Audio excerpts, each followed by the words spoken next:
चलिए आगे बढ़ते हैं और बात करते हैं। आज लोकसभा सेशन का दूसरा दिन है और आज भी जो नवनिर्वाचित सांसद हैं उन्हें शपथ दिलाई जाएगी, लेकिन सेशन के पहले दिन हंगामेदार तस्वीरें देखने मिली। सत्ता पक्ष और विपक्ष की तरफ से एक दूसरे को संदेश दिए गए, लेकिन इन सब से अलग कुछ और तस्वीरें आई जिसने सबको अट्रैक्ट किया। कहीं विरोधी आपस में कानाफूसी करते दिख रहे थे तो कहीं राजनीतिक दुश्मन मानो गहरे दोस्तों की तरह गले मिल रहे थे। तो चलिए आपको संसद के पहले दिन का ट्रेलर दिखाते हैं।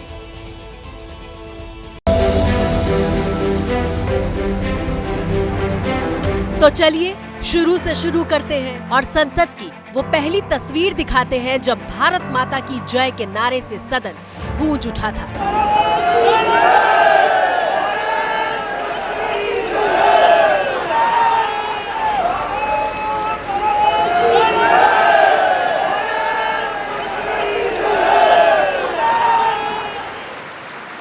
मोदी जैसे ही सदन में आते हैं, सत्ता पक्ष के सांसद उनके स्वागत में नारे लगाते हैं। इसके बाद प्रधानमंत्री मोदी सीट पर बैठते हैं। उनके ठीक बगल में रक्षा मंत्री राजनाथ सिंह, गृह मंत्री अमित शाह और केंद्रीय सड़क परिवहन मंत्री नितिन गडकरी बैठे हुए दिखते हैं। मोदी राजनाथ सिंह से हंसते हुए बात करते हैं और फिर कुछ गंभीर हो जाते हैं।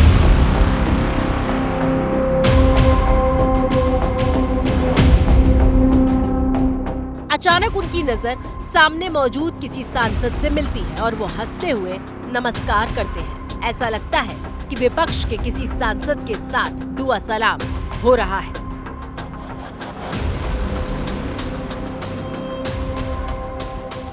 नरेंद्र मोदी के ठीक पीछे वाली कतार में रेल मंत्री अश्विनी वैष्णव से लेकर प्रहलाद जोशी, संसदीय कार्य मंत्री किरेन रिजिजू, शिक्षा मंत्री धर्मेंद्र प्रधान और बीच में कोयला मंत्री जी किशन रेड्डी बैठे हुए थे। लेकिन फिर अचानक हलचल शुरू होती है। स्वास्थ्य मंत्री जेपी नड्डा सदन में पहुंचते हैं, लेकिन बैठना कहां है इस पर संदेह होता है।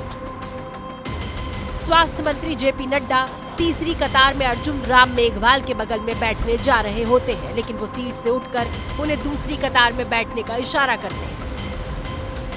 और फिर जी किशन रेड्डी अपनी सीट से उठते हैं और वो सीट जेपी नड्डा को दी जाती है।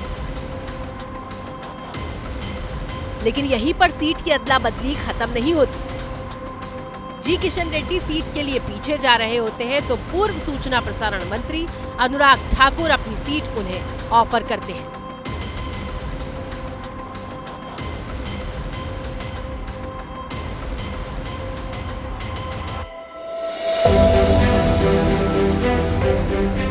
पार्षदों, माननीय अध्यक्ष जी,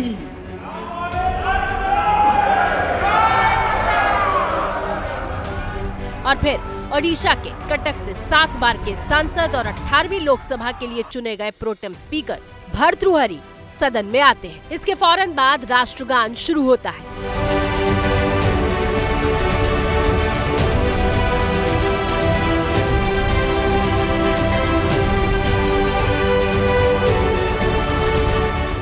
विपक्ष की तरफ से सबसे आगे वाली सीट खाली होती है। इस बात का सोशल मीडिया पर मुद्दा बनाया गया कि राष्ट्रगान के वक्त कांग्रेस सांसद राहुल गांधी सदन में मौजूद नहीं थे। लेकिन हुआ ये कि राहुल गांधी जब सदन में एंट्री ले रहे थे, उसी वक्त जनगण मन शुरू होता है और राहुल ठीक उसी जगह पर रुक जाते हैं जहां थे। संसद टीवी के लोगों की वजह से उनका चेहरा नहीं दिखाई दे रहा था। सत्ता पक्ष तो सेटल हो चुका था, लेकिन अभी विपक्ष सेटल नहीं हुआ था।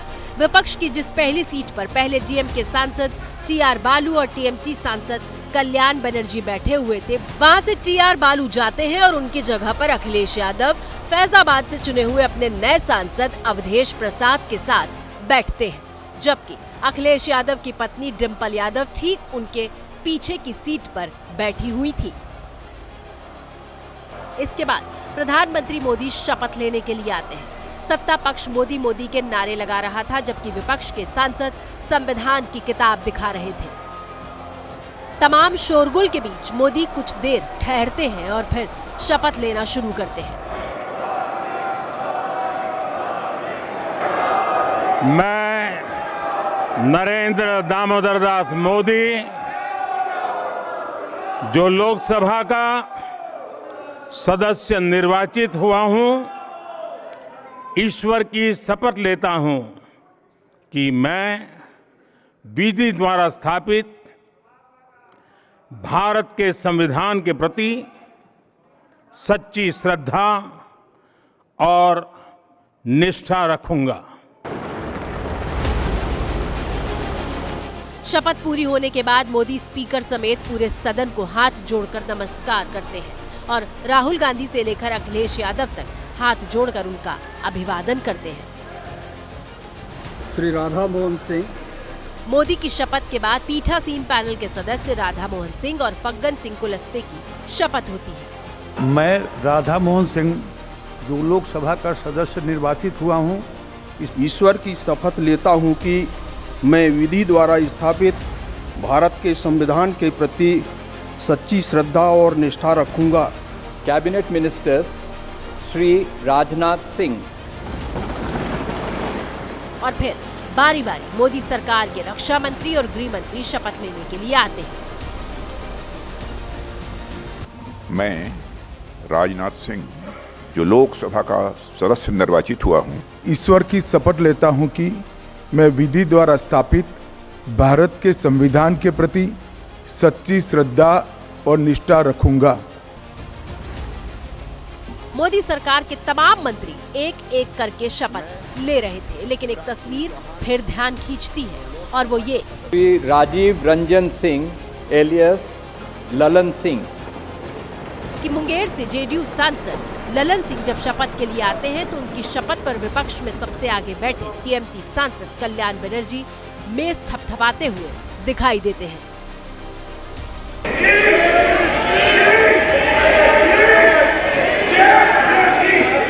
लेकिन जब मोदी सरकार में शिक्षा मंत्री धर्मेंद्र प्रधान शपथ लेने के लिए आते हैं तो विपक्ष की तरफ से नीट नीट शेम शेम की नारेबाजी होने लगती है।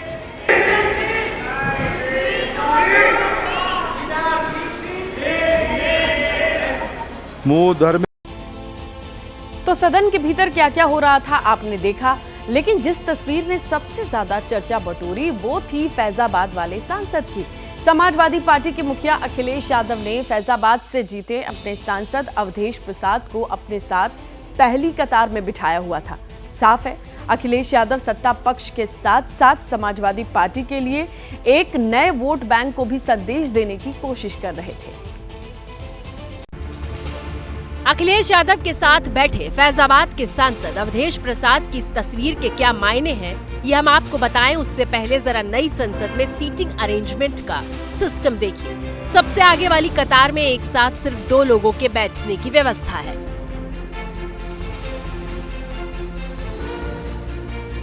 मिसाल के तौर पर जैसे मोदी के साथ राजनाथ सिंह बैठे हुए हैं, गृह मंत्री अमित शाह के साथ नितिन गडकरी बैठे हुए हैं।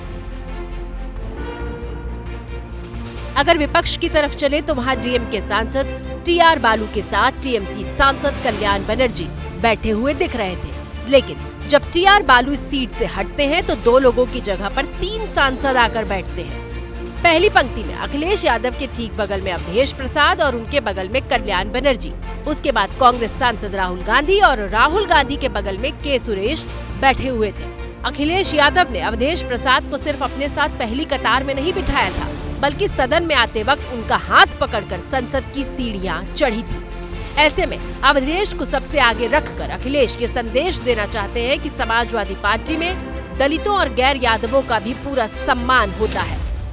अखिलेश यादव के अवधेश प्रसाद को इस तरह महत्व देने के कई सारे कयास लगाए जा रहे हैं। कहा जा रहा है कि अखिलेश यादव की निगाह दलित वर्ग पर है। वो मायावती के खेमे में सेंध लगा करके उनके वोट अपने पाले में करना चाहते हैं।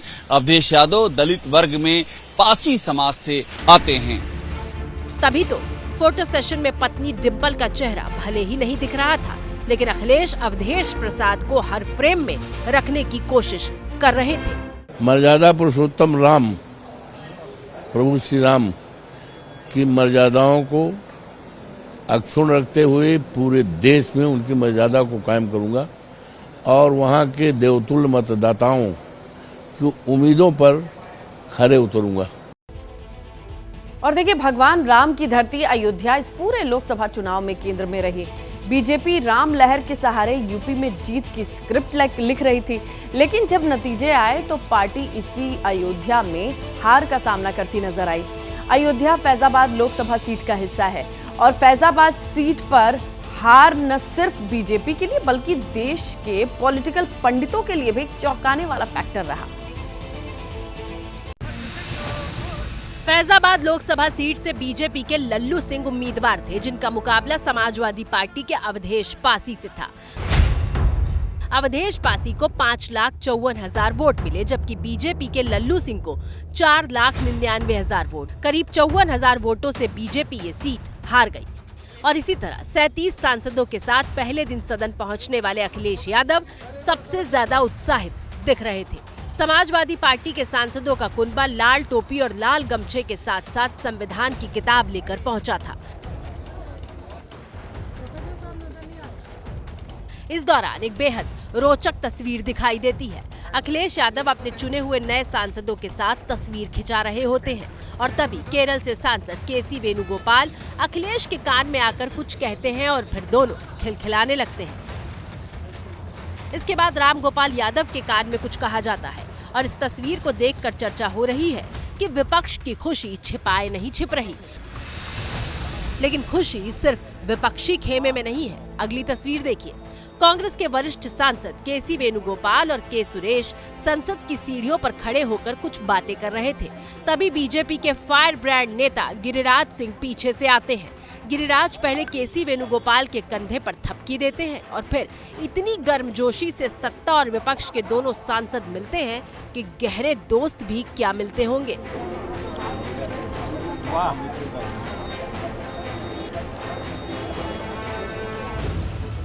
सदन के पहले दिन नवनिर्वाचित हुए सांसद भी चर्चा में रहे। दिल्ली से सांसद और सुषमा स्वराज की बेटी बांसुरी स्वराज ने संस्कृत में शपथ ली।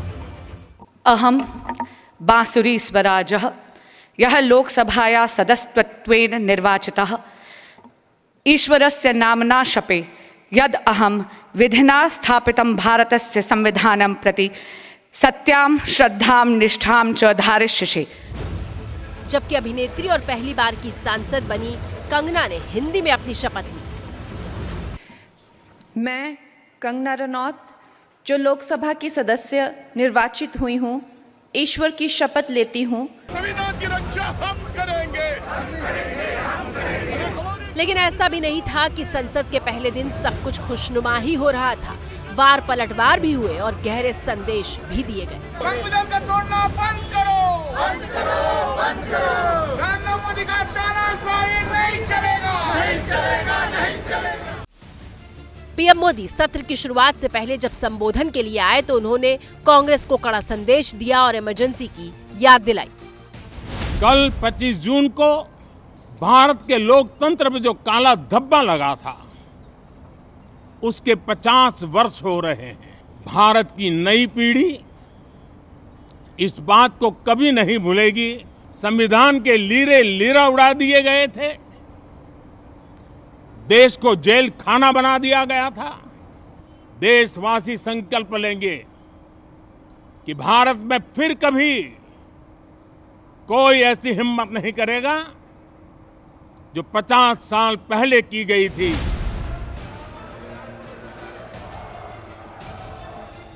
कांग्रेस परिवार के साथ ही मोदी ने देश से वादा किया कि तीसरे कार्यकाल में 3 गुना मेहनत करके भारत को कामयाबी के नए सफर पर ले जाएंगे। हमारे तीसरे कार्यकाल में हम पहले से 3 गुना ज्यादा मेहनत करेंगे, परिणामों को भी 3 गुना ला करके रहेंगे। देश की जनता विपक्ष से अच्छे कदमों की अपेक्षा रखती है। मैं आशा करता हूं कि विपक्ष उसमें खरा उतरे। जबकि विपक्ष ने आरोप लगाया कि मोदी सरकार संविधान को खत्म कर रही है। संसद भवन में सोनिया गांधी की अगुवाई में इंडिया ब्लॉक के सांसदों ने सरकार के खिलाफ एकजुट होकर परिसर में प्रदर्शन किया। संविधान को खत्म करना बंद करो। करेंगे, हम करेंगे, हम करेंगे। संविधान की रक्षा कौन करेंगे? हम करेंगे। तमाम विपक्षी सांसद जो है प्रदर्शन कर रहे हैं और सोनिया गांधी उसकी अगुवाई कर रही है। मैम, संविधान की कॉपी हाथ में, किस तरह से आप बताना चाहते हैं कि संविधान का ये बोल रही संविधान। विपक्षी सांसद इस बात पर नाराज हैं कि 8 बार के कांग्रेस सांसद के सुरेश की जगह 7 बार के बीजेपी सांसद भर्तृहरि महताब को प्रोटेम स्पीकर क्यों बनाया गया। जो आक्रमण प्रधानमंत्री जी अमित शाह जी कॉन्स्टिट्यूशन पर, संविधान पे कर रहे हैं, वो हमारे लिए एक्सेप्टेबल नहीं है, वो हम होने नहीं देंगे। इसीलिए हमने कॉन्स्टिट्यूशन ओथ लेते हुए हमने कॉन्स्टिट्यूशन पकड़ा था। धन्यवाद। संदेश जाएगा, हमारा संदेश जा रहा है। हिंदुस्तान के कॉन्स्टिट्यूशन को कोई शक्ति नहीं छू सकती। कांग्रेस के हमले पर सरकार ने भी जवाब देने में देर नहीं लगाई। जो ट्रेडिशन है, नियम है, उसी में हम लोग बांधे हुए हैं और ट्रेडिशन से चलेंगे। इसलिए जब आप इतिहास खोल के देखेंगे तो आप मिलेंगे कि मोदी जी का सरकार और हम लोगों का जो पार्टी का रवैया है, हमेशा संविधान और नियम, उसी के तहत हम लोग काम करते हैं और उसी में हम लोग बंधे हुए हैं।